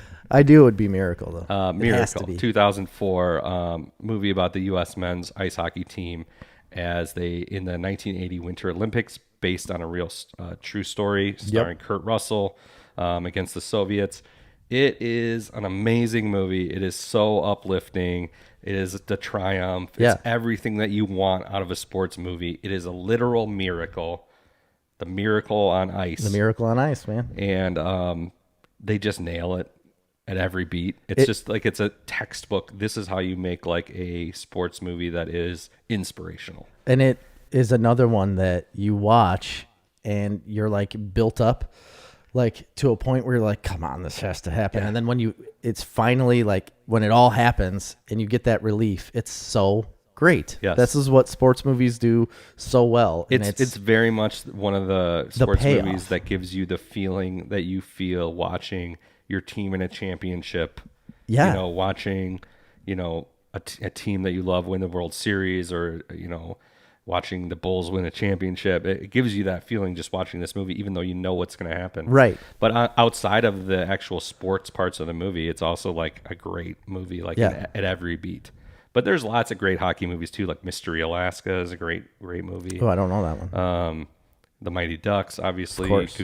Goon. There's tons of them, but Miracle is, especially too because it's a true story. Mystery Alaska is the one where there's like a small, like rink in Alaska, and like a professional team comes there to play like on an outdoor rink in Alaska against like the Alaskan people that play there aren't professionals.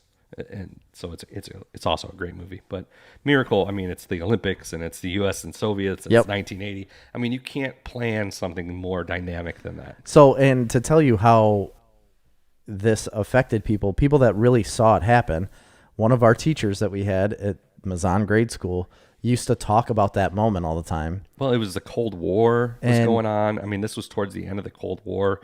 It was a big deal, man. And I remember him like laying it all out for us about what happened.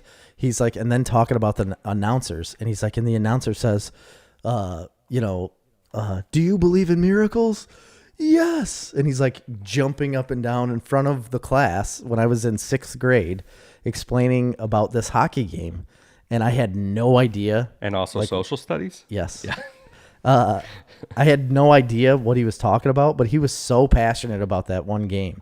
And then seeing the movie and seeing what actually happened, it's kind of cool to watch, and actually be able to see something that happened. Yes. That he was so passionate about that happened in real life. I am on number 4. I'm so excited to talk about this movie. It was another movie that we had turned on just because, like, just found a random movie one day to watch, Amy and I, and flipped it on. I didn't have very high hopes for it. I didn't think I would be a huge fan of like a lot of boxing movies, but this one just blew me away. It's called The Fighter. Oh, it's a great movie. With Mark Wahlberg. Yeah. He plays Mickey Ward, and then Christian Bale plays his brother, Dickie Ward. And Amy Adams is in it too, and I don't remember her character's name, but ends up being Mickey's girlfriend. She was a bartender, and she's throughout the whole movie. But it's obviously about boxing, but the main story is about Mickey becoming a great boxer and getting to like the top tier level. And it's also about his brother, like Christian Bale. He was a great boxer and then falls out because of addiction. Like addiction takes over his life. But he has trained his brother, Mark Wahlberg, forever. And the performance that you get, not only from Mark Wahlberg and everybody else, and Amy Adams and the mom, I don't remember her name either, but you got to look her up. She was really great. But Christian Bale's performance in this movie is unbelievable. Like, I don't think people talk about it enough because it's another one where he transformed his body to be super skinny. He looks different. He's got kind of jacked up teeth. It looks like he's an addict, but he loves boxing. He loves his brother, and just the performances that you get from them two guys and the interactions you have is unreal. I love it. I've seen it so many times now, and it blows me away every time that it's not talked about more. I think this movie should be talked about. I think it won an Academy Award. Did it? Several, I think. Oh, well, good. I'm glad people acknowledge that. I didn't know that at all. Yeah. Because like I said, it was like a throwaway movie I never even paid attention to. No, it was a big movie. Heavy Boston accents, too. Yes, super heavy. It's so good.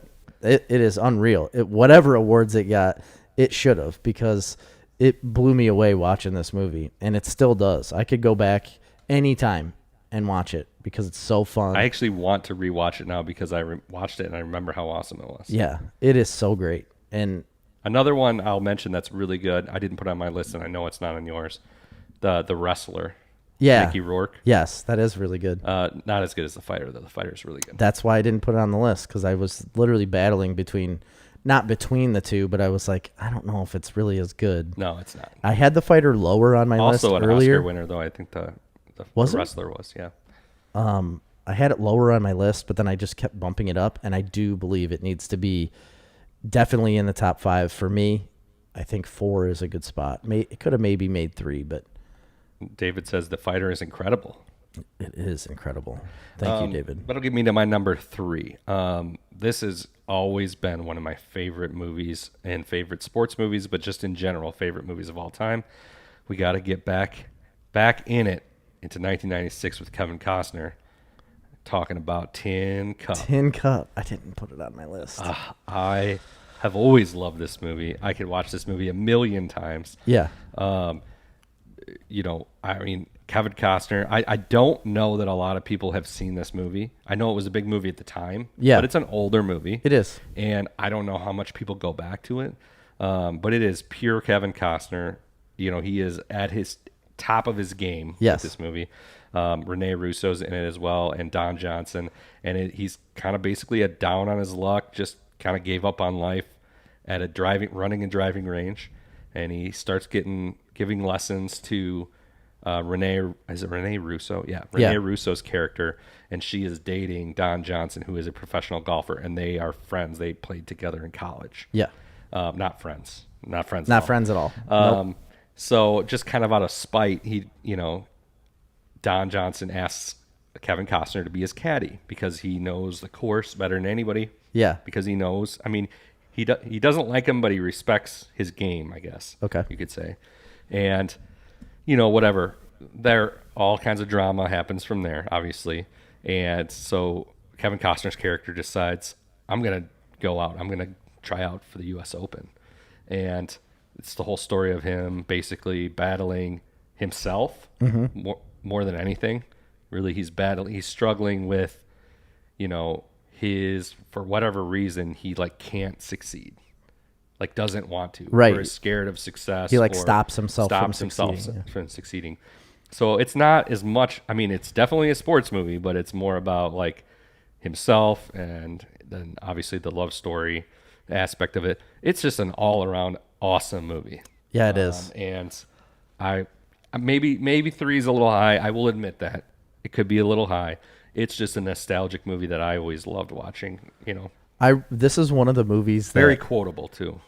Early on in my life, that I remember the trailer and remember it being out in theaters. I remember when it was released. I don't know why, but this movie in particular, I remember seeing it on TV, it being, the trailer and being advertised for. I don't know why. The movie debuted at number 1, so it obviously did pretty well. But I love that movie. Classic Kevin Costner. Yes, my next movie, number 3, might seem strange to a lot of people, but it's a phenomenal movie, and I would say it's a nostalgia pick for me as well. My mom made me watch this movie all the time. She didn't make me. She would watch this movie all the time, and I would always be around when it was on. Then I ended up finding myself watching it on my own. And now, if it's on TV, I will watch it all the time because I love it. And it's a little movie called A League of Their Own. The Georgia movie. Peaches. Tom Hanks is incredible in it. Madonna is incredible in it. Rosie O'Donnell's in it. I wouldn't say she's incredible, but she's in it. Gina Davis, unbelievable. Then we've got that one actress she was Tank Girl. Oh yeah. And she was in Free Willy. Yeah, she's like your favorite. Not really, but she is in a lot of movies I watched.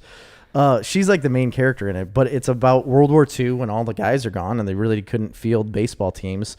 So they had a whole women's league, and people were coming and watching baseball all the time to see women play against each other. And Tom Hanks is the coach. And again, it's super quotable. Everybody knows there's no crying in baseball.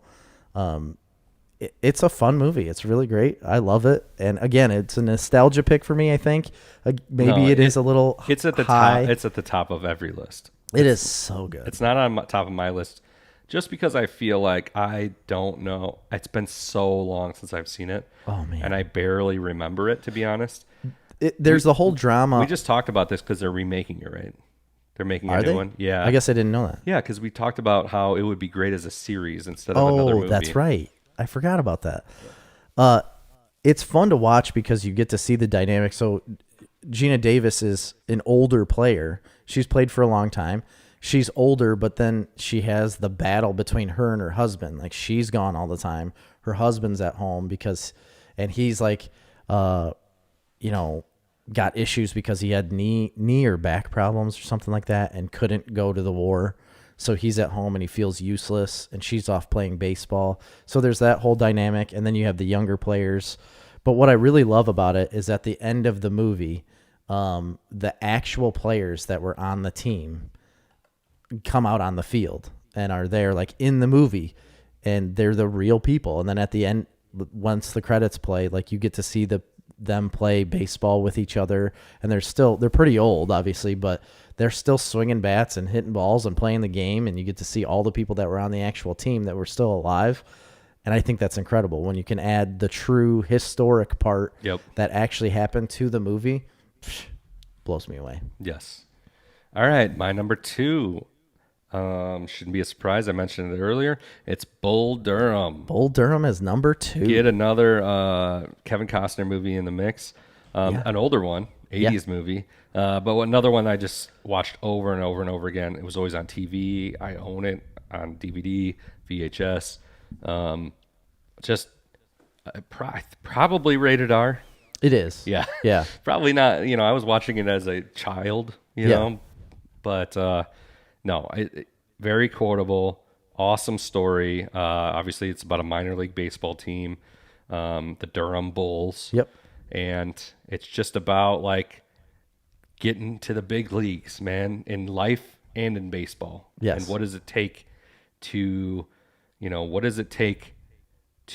live? Like Tim Robbins is like big prospect, right? He's in the minor leagues, but he's destined for the major leagues. Yeah. And, Kevin Costner is the old veteran who's played in the major leagues, but now he's down in the minors. He has a short career, in the majors. And it's about like respect and like having respect for the people that came before you and understanding, to be humble. And it's just a great story in general. Kevin Costner's used as like the guy to, keep Tim Robbins like in his place a little bit and to teach him like what it's going to take to be at the big leagues, you know? And then obviously there's a whole dynamic there with a woman. Yep. There's always a woman involved. A prostitute, Nonetheless, yeah. Woman of the night, as they say. Sports Illustrated ranked it as the number 1 greatest sports movie of all time, by the way. Did it really? Yeah. So I love that movie. If you haven't seen it, you're missing out. Watch it. Absolutely. If you like baseball. I mean, it's good for anybody, but if you like baseball, this is like one of the baseball movies you have to see. Yes, absolutely.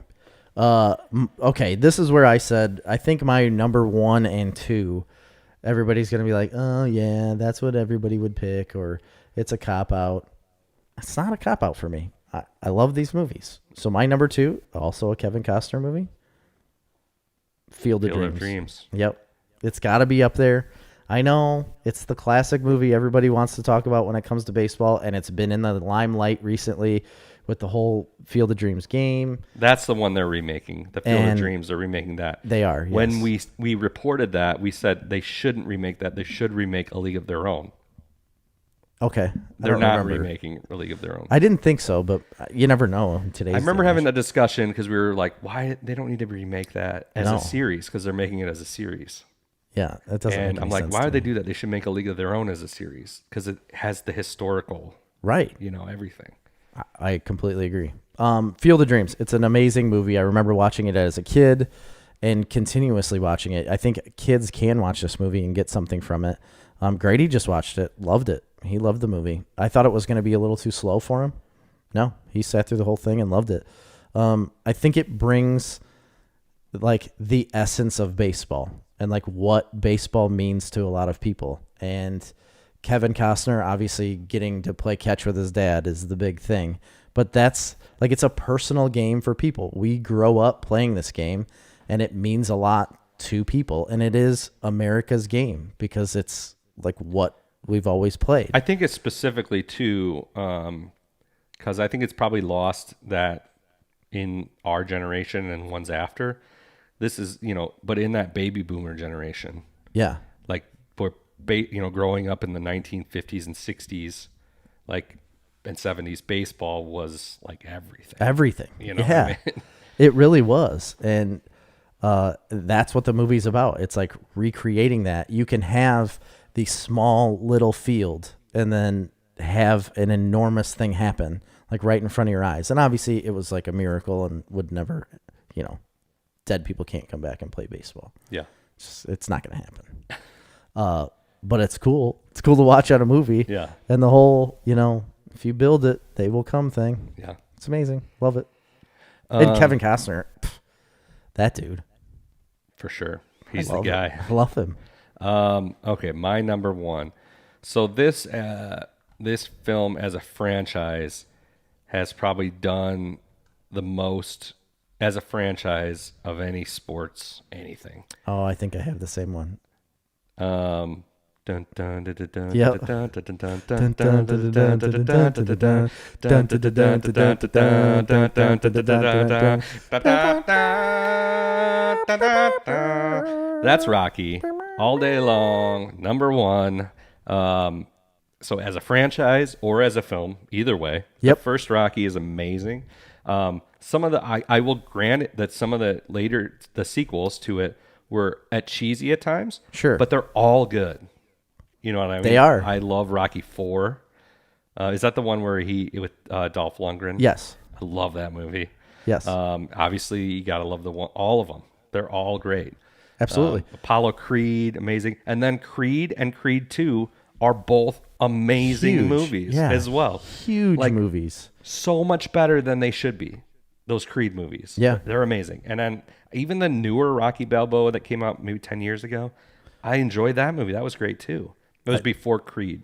That came out a long time ago. Rocky Balboa came out in 2006. Yeah, because it was when I was deployed. I remember getting a scammed copy of it and watching it during my deployment. All of them.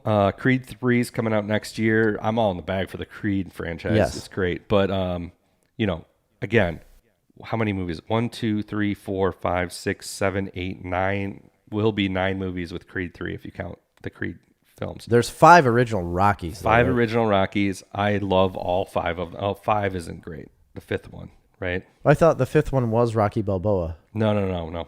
There's actual 5 Rockies. Then the 6th is Rocky Balboa. Yeah, no. Rocky 4 is the one where he fights Ivan Drago. Yes. 5 is the street fighting thing. I don't remember 5 at all. Yes. Like Jimmy Gunn or Billy Gunn or something he fights. I love them all. I mean, the first one blows my mind because there's parts. It's like there's parts of it that are real artistic. Yeah. And then there's parts of it that are, what do you call it? Montage.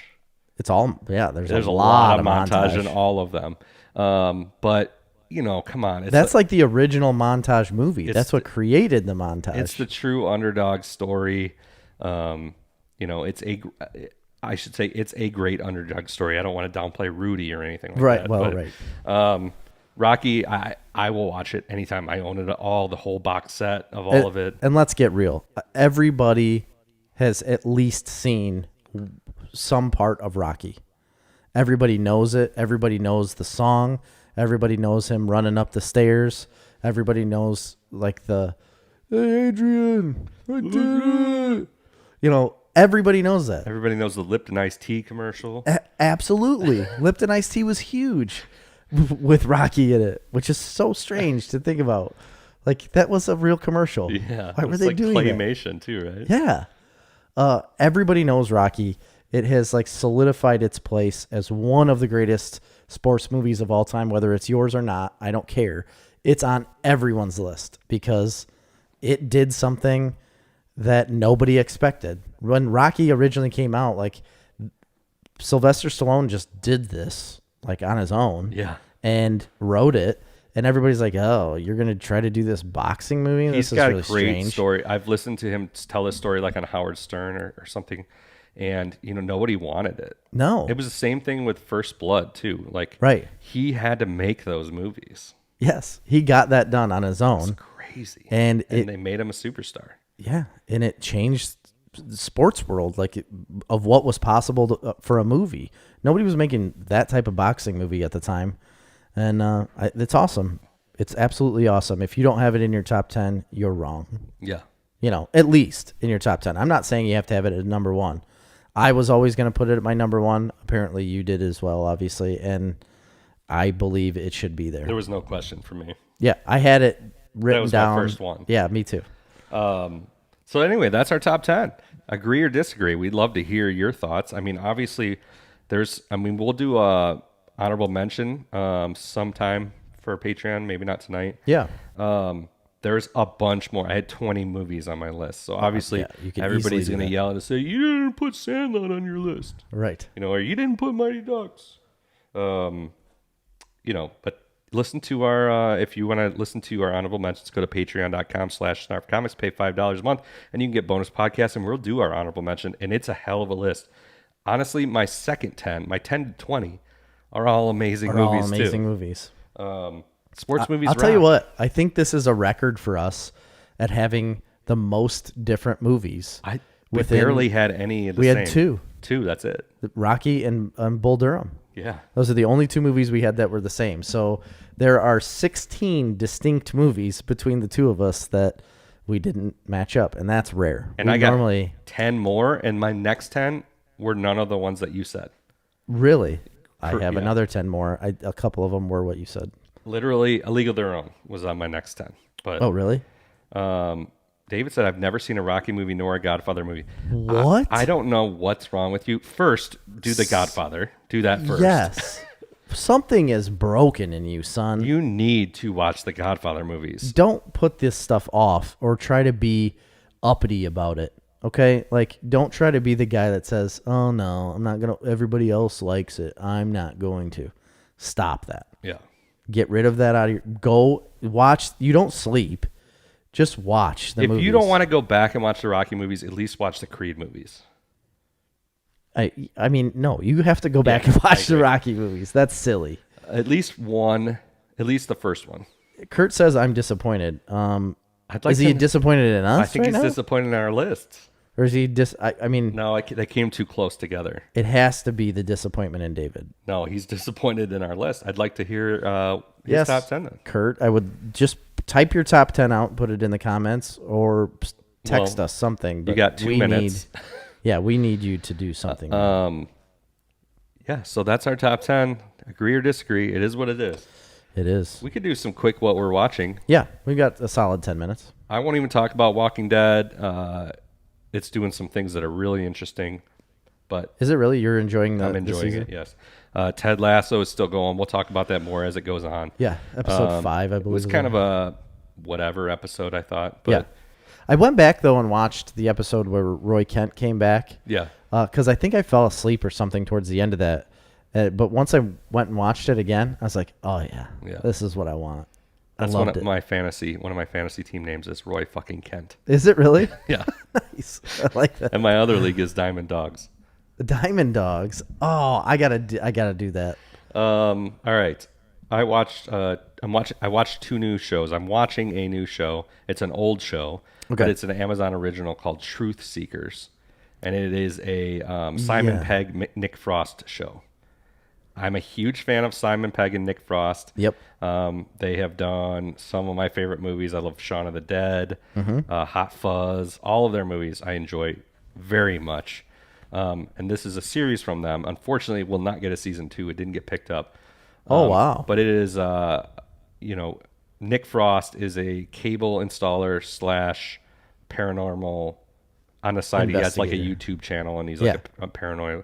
It's really funny at times and real creepy at times. Oh. And kind of scarier than I thought it would be. I thought it would be more funny than scary. But knowing Nick Frost and Simon Pegg, they tend to make their real dark comedy, which I love. Yes. And they They make love it dark either comedy. scarier or more. They always go further than you think they should or would go. Yeah. And this show is real heavy on the jump scares and creepy music and interesting plot. But I find it interesting so far. I'm like 3 episodes in. So I'll continue on that. Okay. The other one I watched real quick is a documentary on Netflix about Bob Ross. I saw that on there yesterday, and I didn't watch it, and I should have. Yeah.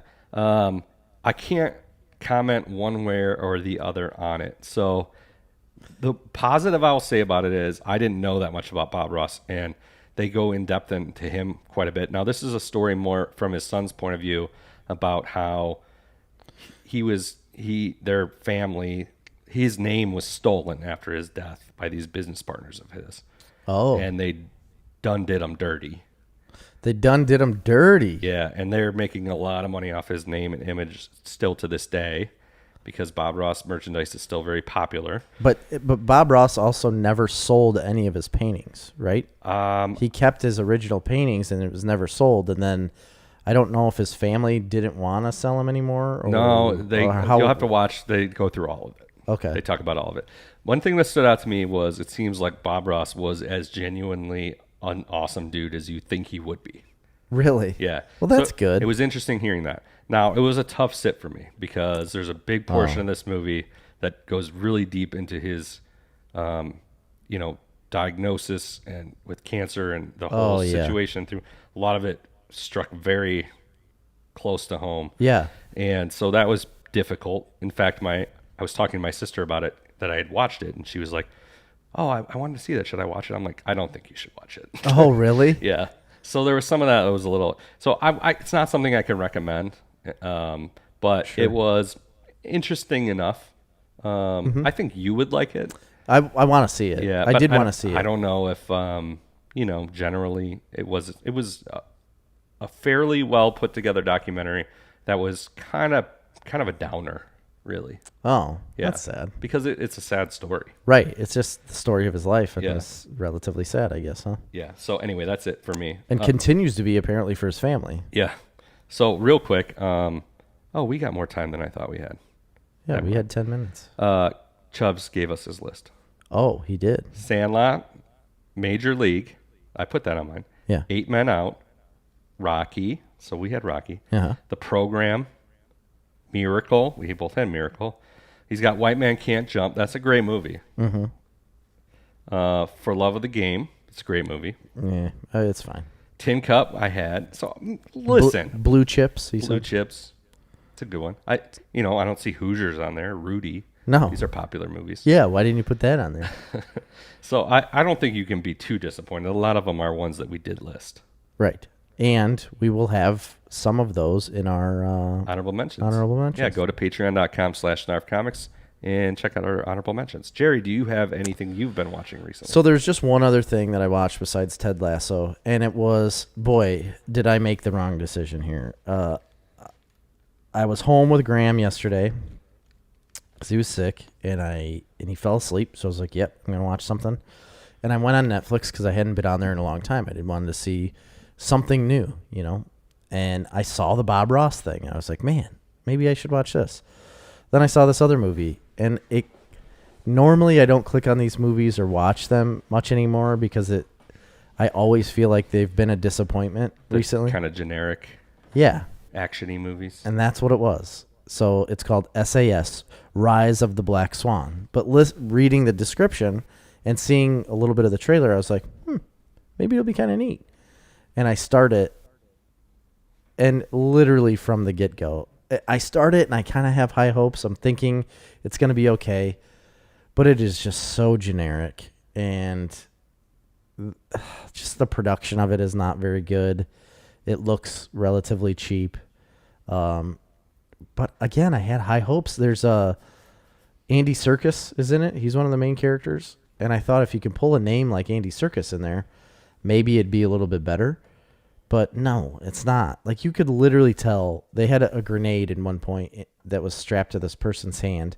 And you could literally tell it was like a plastic grenade in her hand. You could see the molding on the outside. I was like, for real? Is this for real? I hated every second of it. Why did you watch it, though? Don't fall into this trap. I thought it would be good. I honestly did. I sat there. I was like, this sounds interesting. So the idea was this like British special forces guy is going up against these mercenaries that take over a train. And the interesting part about the story is that the mercenaries come in and wipe out this town for a pipeline, and they're paid by the government to do this. And then Andy Serkis is part of the government. Then once they do this, the government has to come back and basically take out those mercenaries because of media. Right. You know, once they're seen, because a girl in town was like filming them, and then it leaked out to the media, and they saw these people and got the names in specific, like the specific names of the people doing these killings. And so then the government has to come back and be like, all right, go and kill all of them. Get rid of them because we cannot be figured out that we're tied to this. And then, so this special forces guy, like the everyday dad at home, is now all of a sudden on his day job, this special forces guy that goes and shoots up houses and tries to do stuff for the government. Right off the bat, they go to this house where the mercenaries were staying. They found out.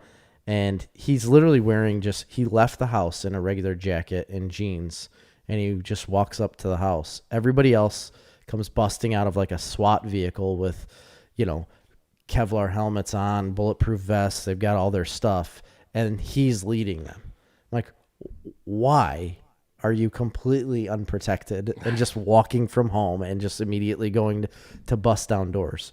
Then he has this gun. It's like a grenade launcher, like for smoke grenades, and it's got like 4 or 5 spots for grenades. Never once has to reload this thing. He's shooting it through this entire house. I think he shot 30 rounds out of this thing. Where they were at, I don't know. But it's just that kind of stuff that's like, why are we doing this? By the time they even got to it's all based on a train. It's like this guy taking on the mercenaries on a train. By the time you ever get to the train, you're already like an hour and 45 minutes in, and there's only like 20 minutes left. Like, the whole basis of this movie that you read the description on is him fighting the mercenaries from taking over this train and stuff. So I thought that was going to be like prevalent. Was not. Just really dumb. Don't watch it. No, do not watch it. I got sucked in to these stupid action movies that Netflix is putting out, and they always suck. Yeah. Just always skip over them, please. Speaking of that, because we got a couple minutes, we did have a recommendation from Ian, right? To watch a movie that he said was great, and that was Nobody with Bob Odenkirk. I had watched it before, and he took my recommendation and watched the movie. Okay. So he said, thanks, Jerry, for the recommendation. Oh, gotcha. Yeah, so I can read, and I read the text message correctly. Okay.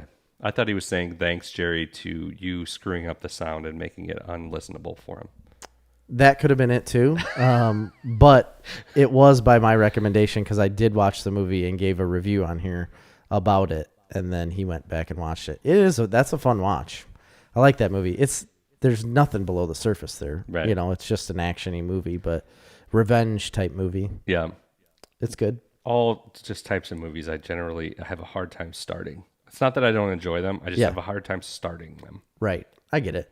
And that movie is fine. I did really enjoy it, like I said, but it's nothing that I would say you need to run out and watch right now. If you're looking for that type of film, though, I mean, Bob Odenkirk does an amazing job in it. The action is awesome. The fight scenes are awesome. And the production is awesome. It's a very surface level movie. You know, like people come in his house and rob him, and they kind of beat him up and they hit his son, and he really doesn't do anything to stop him. And then his wife like looks down on him. His son kind of looks down on him. And from there, he's like, all right, I can't have this happen again. And he already lived a life of like crime prior to this. So he didn't want to get into it again. But then once he realized he was losing the respect of his family because he kind of acted like a wimp, that's when he went out and like it got personal for him. And he just went out and just started hammering on people. It's pretty cool.